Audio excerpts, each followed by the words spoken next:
కోడలు అన్నంత మంచి పని అయింది. అలాగే అలాగే అలాగే అడుగు.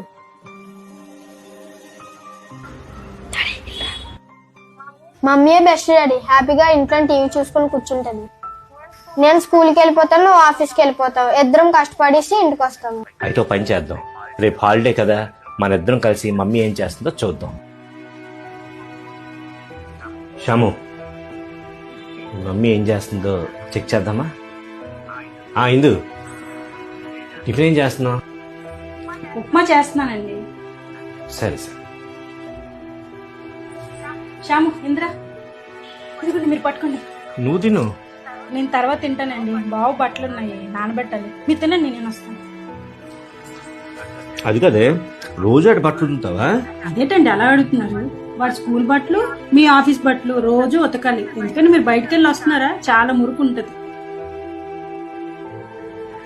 ఏమోయ్, ఏంటి ఏం చేస్తున్నావు? చిన్నాడికి ఇష్టం కదా ములంకాడ కూర, అదే చేస్తున్నాను. ఓహో,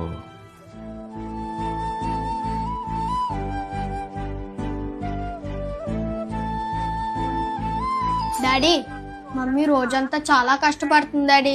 ఇప్పుడు అర్థమైందా? మనం బయట ఎంత కష్టపడుతున్నామో ఇంట్లో అంతకు మించి ఆడవాళ్ళు కష్టపడతారు. నువ్వు స్కూల్కి, నేను ఆఫీస్కి మంచి బట్టలతో వెళ్తున్నావంటే మీ అమ్మ ఉండబట్టి, మనం మంచి భోజనం తింటున్నామంటే మీ అమ్మ ఉండబట్టి. అలాంటి వాళ్ళని మనం అపార్థం చేసుకోకూడదురా. Download ShareChat.